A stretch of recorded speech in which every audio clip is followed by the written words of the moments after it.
Welcome back, capital F football fans, to the O&O Sports YouTube channel. We'd like to start off this video by saying thank you for 100 subscribers. Your support means the world to us. It keeps us going, so thank you for subscribing. And if you enjoy this video and you haven't already subscribed, feel free to. We are nearing the end of the season previews. This is the second to last one. If you want to vote on the last season preview, be sure to go to the community tab after this video and drop your vote on what team you want to see last. And last week you voted on it, so today we have the Ohio State Buckeyes. Starting off with Ohio State, let's look at 2023. What went wrong for Ohio State last season? Well, for one, their biggest foe, Michigan, one-upped them again. Ohio State has failed to get over the Michigan hurdle the past 3 seasons. It was a close game last year, but Michigan was just on a different tier than Ohio State was last season. 3 losses in a row for Ohio State feels unacceptable. We'll get more into the implications of that later, but overall, Michigan is really the biggest thing that went wrong for them last year. Other than Michigan, they had a pretty subpar offense for Ohio State standards. At least they were 35th in points per game with 30.2, 45th in yards per game with 402, 37th in red zone scoring percentage, 87.5%, 32nd in third down conversion percentage, 43%, 76th in rushing yards per game with 140, 66th in rushing yards per attempt, 4.2, 39th in passing yards per game, 262, and 24th in passing yards per completion with 13.4. For almost any other team, you'd look at those stats and think, wow, that's a pretty good offense. And they were, but there's a big difference between really good offenses and great offenses. Really good offenses, like Ohio State's last year, can play to their ceiling, but great teams can reach that next level when they need to. A team like Michigan could do that last year. And for the last thing that went wrong for Ohio State was takeaways. Now, they didn't give the ball away a lot. They were 28th in giveaways per game, just a little bit over 1 per game, but they did not generate turnovers very effectively at all on defense. 122nd in takeaways per game with less than 1. Not ideal, especially when you don't give the ball away a lot. You want to be able to increase your turnover margin, but they were still negative somehow despite being really good at not coughing the ball up. And that's what went wrong. What went right for Ohio State last season? Well, for one, Marvin Harrison Jr. was one of the best wide receivers in the sport, arguably the best. He carried McCord and the offense a bit in 2023. He was their go-to guy. You could depend on him to get you down the field more so than really anyone else could on that offense. He had over 1,200 yards receiving and 14 touchdowns and averaged over 18 yards per reception. Great numbers there, but he's off to the NFL. And like we said, he was McCord's go-to guy. Definitely the most explosive player on that offense, and one of the only guys you can say was really an explosive player on that offense last year. Other than that, the rush defense was fairly good. Opponents ran the ball over 50% of the time on Ohio State, but despite that, Ohio State was 25th in opponent rush yards per game, held their opponents to 121 yards per game, and 19th in opponent rushing yards per attempt.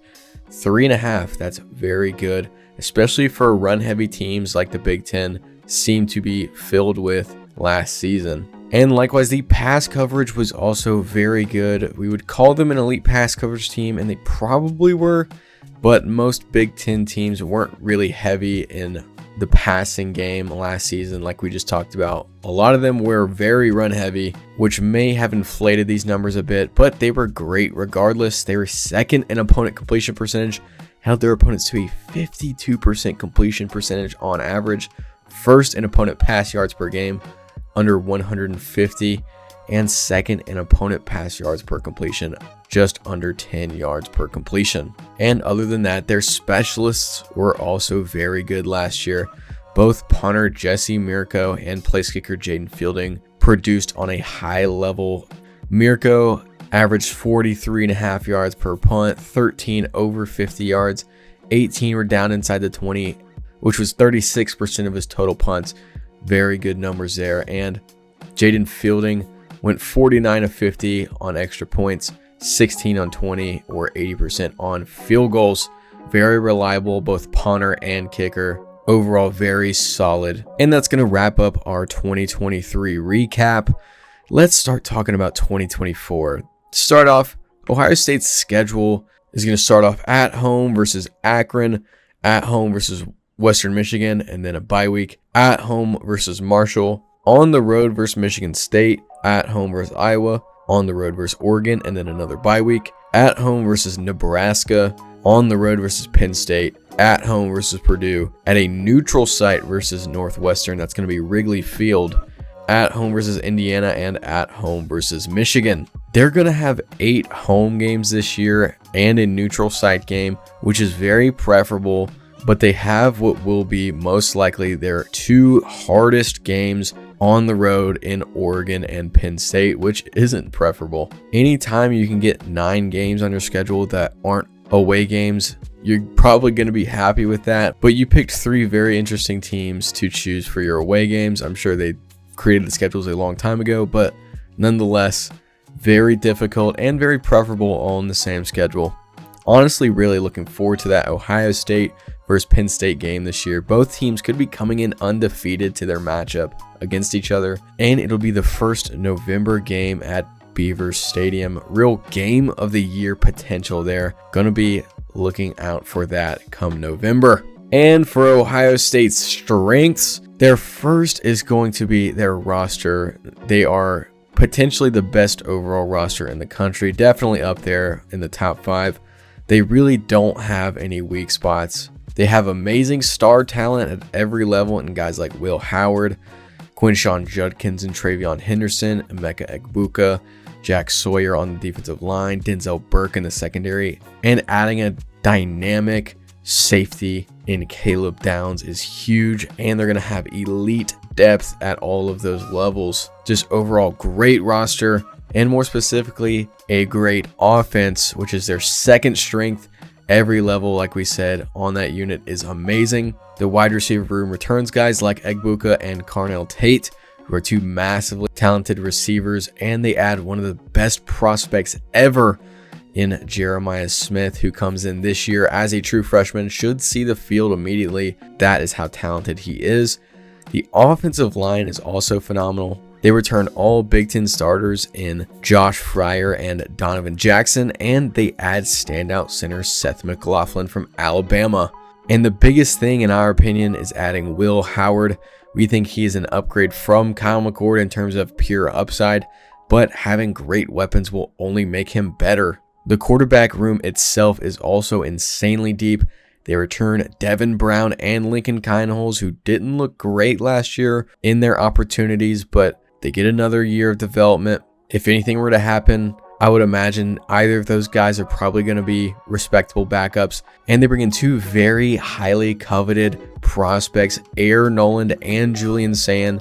Julian Sayin transfers in from Alabama, but he is still a true freshman. Gonna have to see how the room shakes out, but I would imagine both of those guys are going to be very pivotal for Ohio State in the future. Will Howard seems to have that locked down this year, and he is a big get for Ohio State. Adds a bit of a more dynamic threat at the quarterback position than Kyle McCord last year. And they're going to have the best running back room in the country. Henderson and Judkins are easily the best 1-2 punch out there. And they add 2 freshman running backs with great size in James Peoples, who's 5'10", 205. He's a high 4-star. And Sam Williams-Dixon, who is 5'11", 203. I believe he's coming in at a high 3-star. And other than the offense, big surprise, the defense is also going to be a big strength. If you saw our top 10 defenses, you might have noticed they topped that list. The defensive line is legitimately horrifying. Jack Sawyer is going to be one of the best defenders in the country. He comes in as a defensive end for Ohio State. Apart from him, they also returned 28.5 tackles for loss and 14 sacks from returning defensive linemen alone. Those guys are coming back, and they're probably going to be better. The secondary is also very scary. They retain all Big Ten award winners in Denzel Burke and Davison Igbinosun and Lathan Ransom. And they bring back a very underrated pass coverage guy in Jordan Hancock. And they add the #1 overall player in the transfer portal class in Caleb Downs from Alabama. As if they really needed any more help, they get who should be the best defensive back in the country. Can't say for certain if he will reach that status, but he has that kind of potential. Very good player. Should be very interesting to see how he fits in at Ohio State. The linebackers are also very good. Sounds like I'm beating a dead horse, but it's because that's essentially what Ohio State is. Now, the linebackers are really the only spot on the defense that you might consider calling a weakness. They don't return a lot of production from last year, but when you look at who's coming in, all of those feelings are dispelled. Cody Simon and CJ Hicks are the two projected starters, both very highly sought after recruits coming out of high school. Now, they are way out of high school into their upper class and graduate years, but they are both massively talented, and the room is still very deep despite not returning a lot of production. And for their next strength, it's going to be their schedule. Like we talked about, anytime you can get 9 non-away games on a schedule, you should be rejoicing.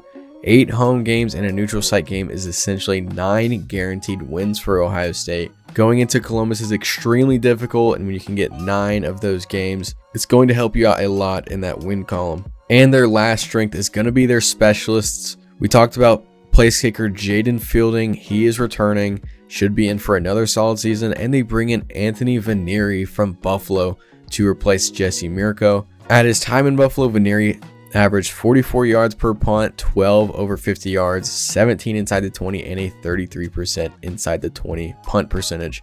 Very similar numbers to Mirko. They essentially just replaced him with himself. Should be really good for Ohio State. Nothing really to worry about there. Like we said, both of those guys should be in for pretty good seasons this year. And those were their strengths. What about weaknesses? Their first is going to be Michigan. Now, I get it. Jim Harbaugh, the boogeyman, is gone. Minter is gone. Most of the roster is gone.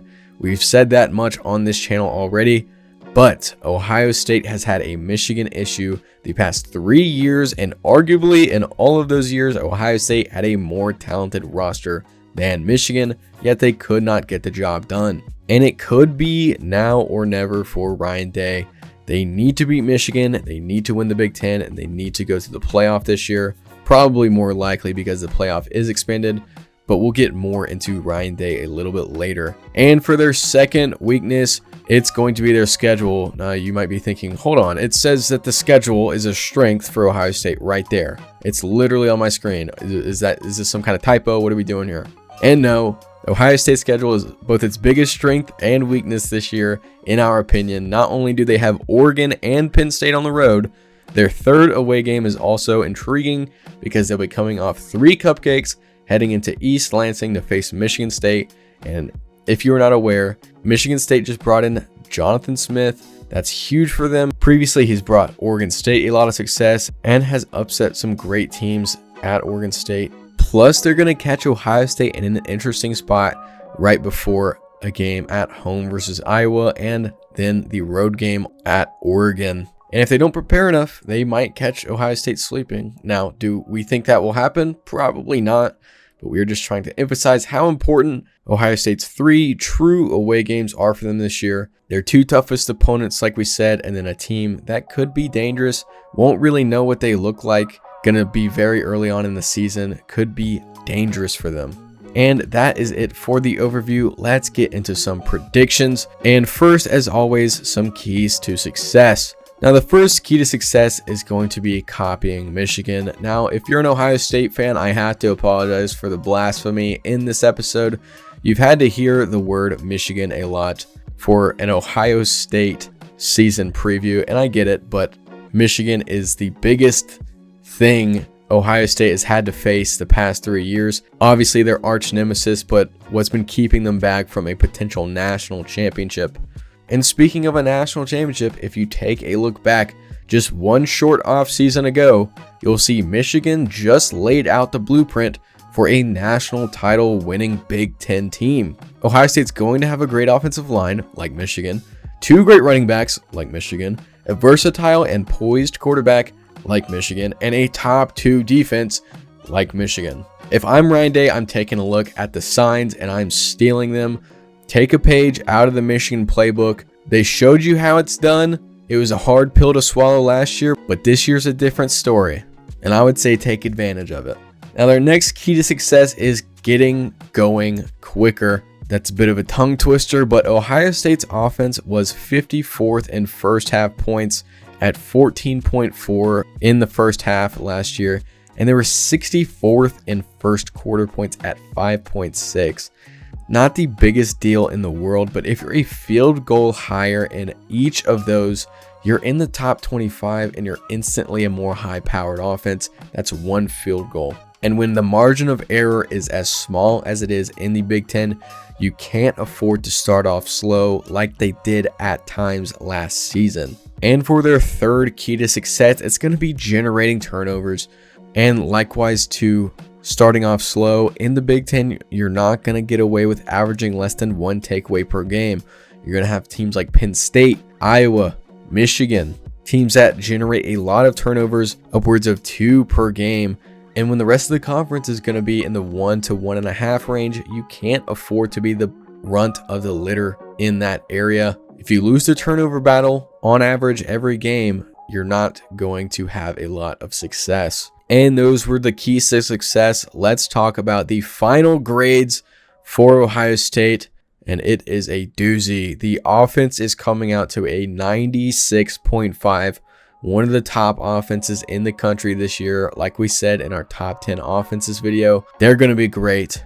They have the potential to be better at every position group this year. Even wide receiver, although they do lose Marvin Harrison Jr., could be better as an overall unit this year. And the defense is going to come out to a 97.0, probably the best defense in the country this year. Like we've said previously on this channel, they're going to have an elite line, elite secondary, and borderline elite linebacker group. As for special teams, they're going to come into a 92.0. Pretty great specialists. Probably not elite and not the best in the Big Ten, but very great like we've said previously in this video already. And as for coaching, Ohio State's going to come out to a 96.0. Now I want to take this time to rant a little bit. We've seen the rumors swirling. I can understand the frustration with Ryan Day if you are Ohio State or an Ohio State fan. He's underachieved a bit the past few years, like we've said, on a 3-game losing skid to Michigan, but we all know that standard is set ridiculously high, and we think Ryan Day is great, but most importantly, we think there are very few coaches better than him, and most of those coaches just turned down the best job in the country in Alabama, so it's hard for us to believe that there is a world where Ohio State fires Ryan Day and gets a considerably better replacement in any metric. Now that mini rant is over, the strength of schedule for Ohio State is going to come out to a 95.5. Like we've talked about already, very tough, but Ohio State will be favored against probably all of the teams they face this year. Regardless of that, Iowa, Michigan, Penn State, and Oregon on the same schedule is always going to lend toward a higher grade. And with all that being said, the overall for Ohio State is going to come out to a 95.4, tied for the best in the country. One of the best overall teams this year, going to be a favorite in every game they play probably. Our guess is that will extend through the postseason as well. And those were the grades. Let's get into the final predictions. Their ceiling is going to be 12-0 with a 9-0 conference record, undefeated. Obviously, this is very possible with how much we've been hyping them up. Very stacked roster. It's hard to imagine there's a can't-win game on their schedule. Don't think Oregon or Penn State are potential losses in a ceiling scenario. Definitely beatable teams. But their floor is going to come out to a 10-2 record with a 7-2 conference record. This obviously is worst case scenario. Would mean they lose to their 2 toughest opponents in Penn State and Oregon. We don't think a Michigan or an Iowa is capable of beating Ohio State this season. Could be wrong, and I know we have talked about how Michigan can beat them in a year. It is a rivalry game. We're not saying they can't, but for prediction's sake, we're saying their floor is 10-2. And for our final prediction, we have Ohio State going 12-0 with a 9-0 conference record. For the second time in a matter of a week, we have predicted a team to hit their ceiling, folks. Go buy a lottery ticket. You are witnessing history. In all seriousness, Ohio State is going to be a heavy favorite to win it all this year, and for good reason. In the past, you could say there's better teams out there or that Day is incapable of winning the big one, but with everything they've done this offseason in preparation for this upcoming 2024 season, it feels like neither of those things are true anymore. Ohio State looks like the best roster, best overall team, elite at every unit, and Ryan Day is putting all his chips on the table. It feels all or nothing, but like I said, I would not fire Ryan Day if he does not win it all this year. That's just our hot take. And that is going to do it for our Ohio State season preview.